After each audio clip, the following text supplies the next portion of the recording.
right, guys, welcome back into Indie B&B. Today we are joined by Tiffany from the band TIFFY, a local Boston-based artist. Tiffany, how are we? How is Beantown today?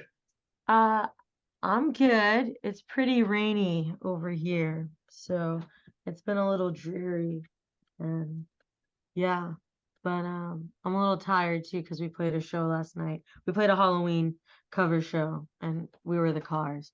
And then I got like 4 hours of sleep and worked all day. So, but good, still good, even though a little tired. I love it. Powering through. Uh, Yeah. um, you guys have a good, you guys play some good covers last night. We get a, what was the one that got the people going the most last night? Oh yeah. Definitely just what I needed, it's a classic. Yeah. Everyone was singing along for that. We just did four. We were like short and sweet. We did Good Times Roll, um, Best Friends Girl, Let's Go, and Just What I Needed. Um, and I think that was enough to service the people. I love it. And I love it. it, yeah, Good shot to the arm. Everyone's excited. It was just what they needed, probably. yes, yeah, totally. But well, we want to talk through, not so much on some Cars covers, but we want to talk through Tiffy, the current, current folks you're in a band with, and you know, take us through, how did this come to be? Do you have a background in music? Did you come off the streets? What's that look like? Totally. So yeah, I mean, I've been playing music most of my life now. I started when I was like a small, small teen. I saw the movie School of Rock and I was like, I got 20 years ago today, which is crazy. And I was like, I gotta play guitar. That looks so cool. And then I did and started, met you seem once I feel like once you get into music, you just kind of naturally find other people who also like music and all that stuff. So just made bands with my friends and I did it in school. And yeah, kind of just all throughout, I don't know, my 20s, I've been like in random bands and stuff. And I always like played bass too. Um, and didn't do much kind of like songwriting. And then Tiffy started when I, after I graduated college, 2017, and just was like, I wasn't playing much and kind of wanted to change that. I was tired of like, I know auditioning for bands and stuff like that, or like trying to meet up with people to jam. I just kind of wanted to do my own thing and just decided to try it. And I did. I wrote a bunch of songs and or just like sat down and really like figured out these ideas that I had going on in my head. And yeah, when the first show we played, it was me and one of my friends, my good friends, Patrick, who I met at work, and it was just the two of us, two guitars, and I was singing, and we had like a drum machine. It wasn't really a drum machine either. It was like a loop pedal with drum beats on it that I put through my guitar amp, and we just like we rocked so many shows that way for several months, and then we are like, all right, mate, let's try to like expand. And we got a drummer, and then we did like kind of just like two guitars and drums, and then we're like, all right, let's see what it's like to have a bass player. And then just kind of added people, and since then, people have kind of like come in and out. But we've gone from being like three or four, and played as like a six-piece once. That was really fun, and down to five and four. I don't know. So now these days for these upcoming shows there's gonna be uh five five of us rocking the songs, which is cool. But I think it's yeah, it doesn't really matter how many people are there because the songs are still the same. It's just kind of like it's just an interesting experience people have been getting um between like the arrangements and stuff. So is And yeah, that's you know, with with it starting off as just you, has the I guess sort of the creative side of it, is that expanded away from you? Like, do other people contribute to writing the songs, or is it still all just like your ideas and then they just kind of fill in when y'all play live?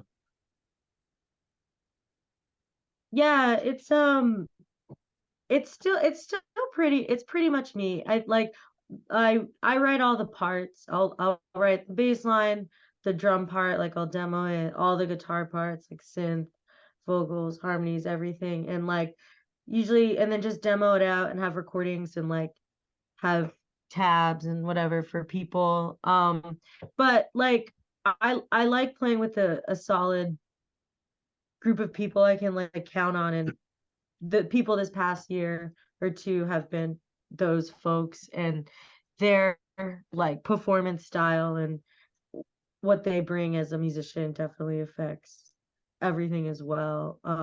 Because sometimes we like change, like I might start something off, but then we're workshopping it live, or we're practicing it, and it's like actually we kind of have to fix this. And um yeah, if people have ideas, I definitely take it to my drummer Tom. I think he's the one the most that will be like, actually, I kind of want to do it this way. And I'm just like, all right, that's fine. If it sounds good, that's cool. So, Got it. Well, within that creative process, you've obviously written some songs, and you have a handful of songs out on Spotify at this point. We zoned in and zeroed in for our song Spotlight. Don't take it personally. So, we'd love to hear kind of the creative process from nuts to bolts. How'd that song come from nothing to something? totally. So it's 2020. We're all locked inside our bedrooms. March. You remember that all the time. But yeah, so yeah, that song I actually came up with the lyrics first, which is a little bit not usually my what happens. I feel like I start a lot of times with like musical ideas first, or something there. But yeah, I just had a friend of mine that I had been, I mean, friends with for like 10 years. And I think the pandemic was hard, lockdown was hard, and you know, communicating, and people trying to stay in touch and figure out how to stay inside or figure out how to deal with this. And she started just like pushing away from me. And I think we went like a couple months without talking. And then, when I finally kind of got her on the phone and was like, I'm so happy to talk to you and like hear from you and hear your voice. Like she said, I'm not talking to anyone right now, so don't take it personally. And that was kind of the the start of that. And it wasn't like there's like, there's some like kind of relationship things. That song, I've just kind of like detailed that as like the starting point, but also thinking about, well, like, is there anything in the past in our relationship that also kind of like added up to this and got us here? And um I think I feel like the lyrics are just kind of just a straight monologue of me talking to her, and or what I would say to her, kind of thing. So those kind of like those, I feel like those actually, the whole thing kind of came together before the music. And then I just built, I just kind of just started singing the first part of that, like the intro and the verse, to some chords, and those came out. And then I got the bass line and decided with the drums, I wanted the song to be kind of like dynamic, and it's going, but then it stops and explodes and kind of like fades out as relationships do. And yeah, and then there's a lot of kind of like extra stuff, like the harmony, like vocal harmonies, and like the guitar harmony, which was fun. That didn't come until like a little later, when, because at first I think at the time we only had like three. It was like we were either doing a trio or a quartet for a while. And then um when I got a fifth person that was like, yeah, I'll be your third guitarist, I was like, great, I gotta start writing some guitar harmonies. and then and then I added that in. So that's that song. And yeah, it goes from like you know, being kind of like calm and rocking and sparse and full. And the bridge, I really wanted to be just like big organ, church vibes, confessional vibes, just feeling like you're in that confessional booth, Like it. pouring out your heart. I like it. I like it. Well, within that, like, I watched it on Spotify. Spotify's got that cool video deal. Mhm. Like, did you have a part in creating that like blue cartoon deal going on there, or like what? Yeah, What that was have you super created? fun. I had this idea of it being like a comic. So there is gonna be like there's like a little comics thing that goes with it, and little comic zine, and it's in the full music video. Basically, in the full music video, all the panels are like what's in the comic. And yeah, I just had this idea of it being the music video being like animated and in the style of like this kind of like comic book, like you're reading it, and yeah, I was like asked some people if they had comic book recs, and this or comic illustrators, and a friend of mine who's this awesome chiptune duo in Boston, actually called Battle Mode. They worked with this artist a lot and recommended them, and it's cool. And he lives in Somerville. He's from here, works around here, so it's good to connect with someone local. And so his name's Joe Bosch, and he did all the artwork. And I made the storyboard and was like, look at there should be like 10 panels, and this is the story, like this is what should be and each thing. But he did all the artwork. And then this animator and graphic designer, Jen Meller, who lives in New York, who does a lot of work for the label Totally Real Records that my album's gonna be on. She animated it, and it just did such a cool job. And yeah, it's one of the coolest things I feel like has been made. It's super cool looking. Um, I feel like it tells a story in such a unique but like funny way, which is my style, I guess. I like it. I like it. Well, go ahead, Ted. Yeah, so to kind of piggyback on that, I was kind of exploring your Instagram before we got on here and noticed TIFFY, a game show. What's sort of the background on that? Yeah, it's just like you sometimes when you're like in this like failing relationship, friendship, you're like competing on a game show, like are you gonna win? All these things are competing in your life for the attention of this person, or you can't get the answer right, gonna say the wrong thing. It's just it's that's what it feels like sometimes. It's kind of like it's sad and it sucks and it's painful. At the same time, there's just something very like comical about juggling like so much emotion and pain. It just feels like a game show. Gotcha. Well, you mentioned your album that I believe is dropping this Friday, It the is, third. yes. So, or November, yeah, November 3rd. So, two singles off it right now. I mean, talk to us about, again, the overhaul, and you're going to tour as well. So, what's the push? What's next here? With the album, the release. Yeah, I'm stoked the album's finally coming out. Like we've been playing a lot of the songs off of it live for the past like year and a half really. So I think a lot of local people, they who've come to shows, they've heard it but haven't been able to have like that recording yet.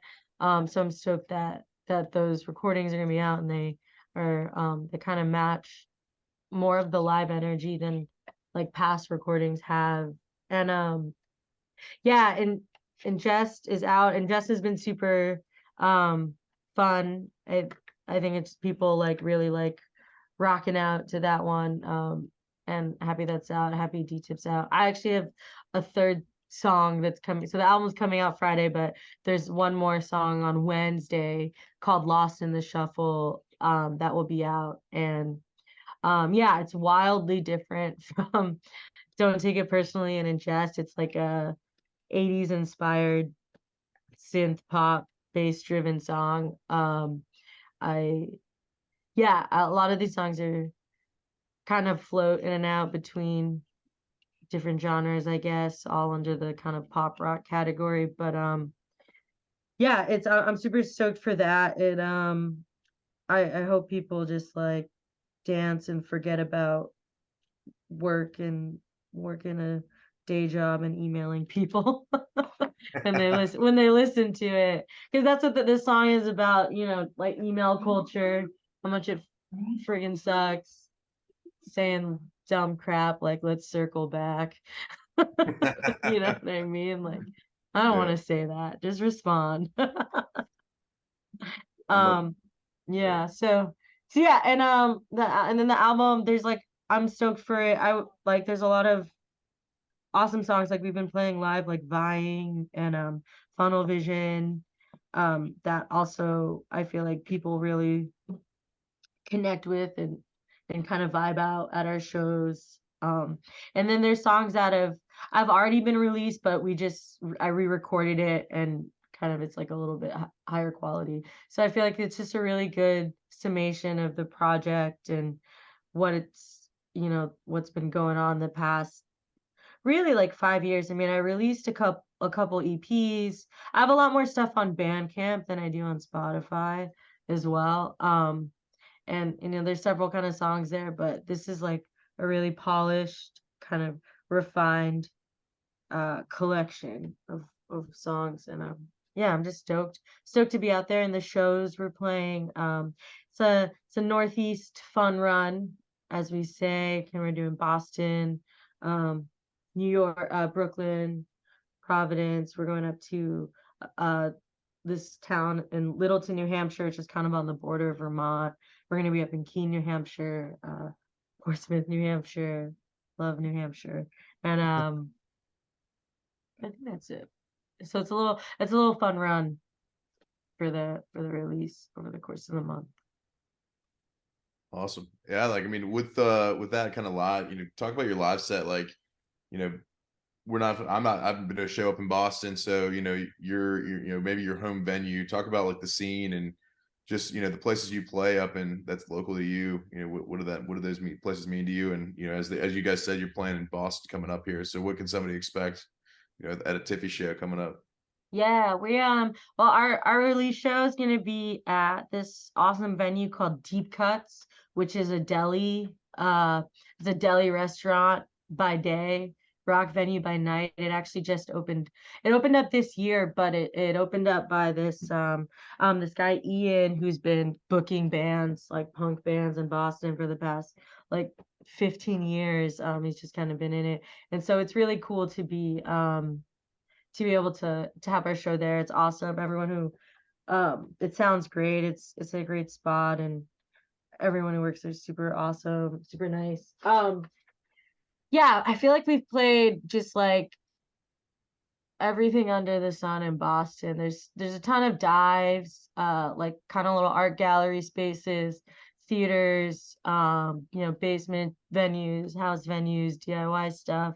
And we've just kind of done it all here around here in Boston and up in New Hampshire too. I have just like there's a really cool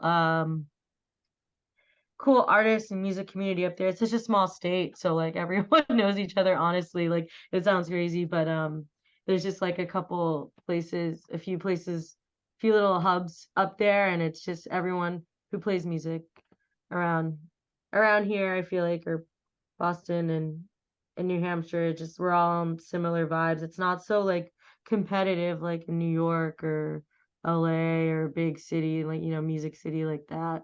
Um, I mean, you're making music because you love to do it. Like we're not some big artists reeling, sustaining our careers off of it, unfortunately, but we have a career enough where like we're making music and people are coming out and people want to connect with it. And yeah, so yeah, Boston's interesting. It's also lost a lot of venues in the pandemic, unfortunately. And before that, there's always kind of like a rotation of DIY stuff coming in and out. But there was right when live music came back in 2021, it was kind of like there was like one venue, like O'Brien's, that was just like so overbooked because it was like the only venue that was like left standing. There was like three really big venues, Great Scott and once another place too, maybe TT the Bears, that like just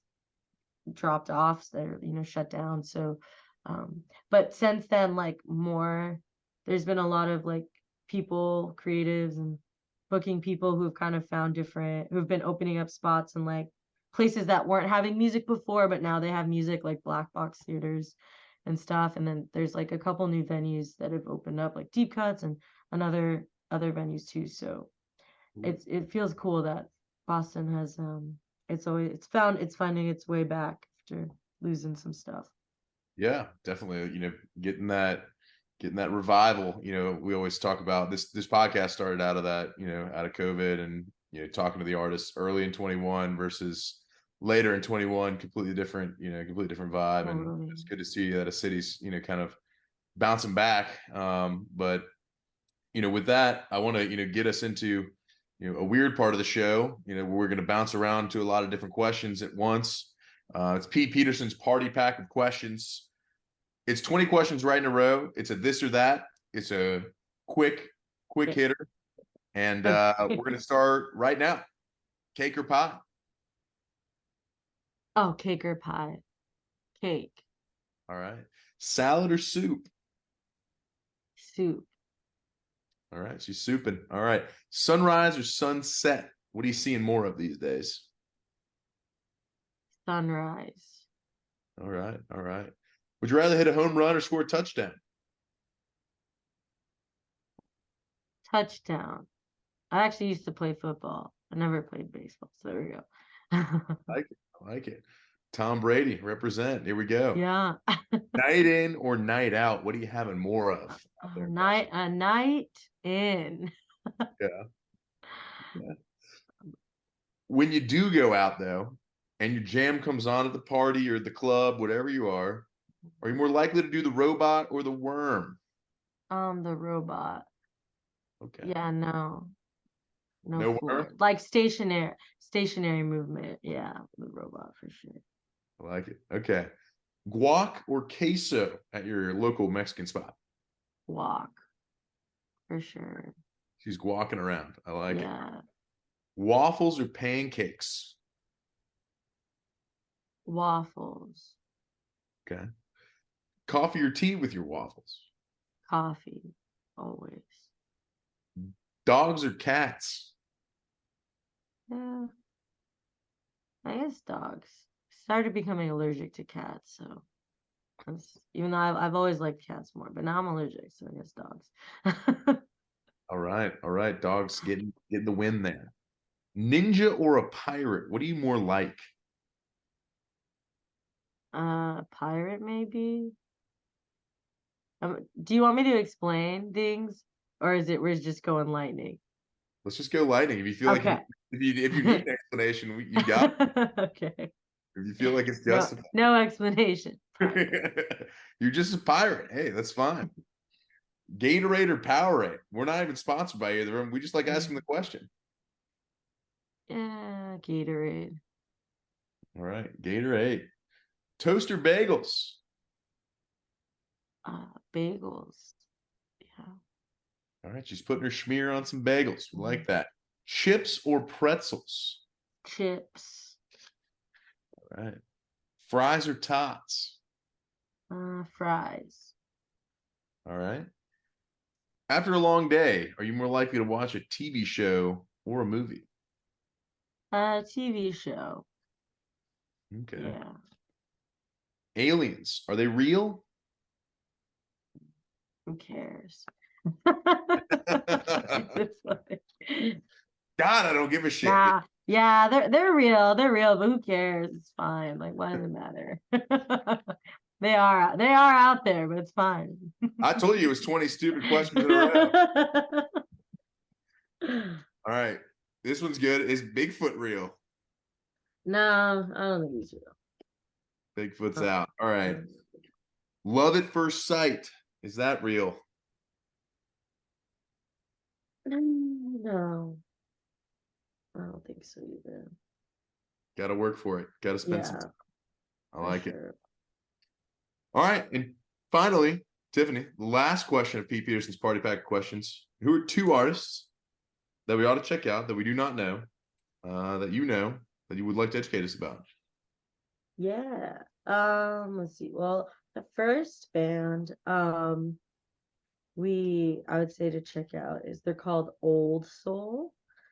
And they are like, I guess like our family band. We've done tour with them. We share members. We help each other out on our project, and they just released an awesome album called Education on Earth on Counterintuitive Records. So I would definitely check them out, and they're from Boston too. Um, the second band I would check out is they're called Miss Bones. We're playing with them at our release show in Boston. They put out an EP, I think it was this year, yeah, called Gray Lady.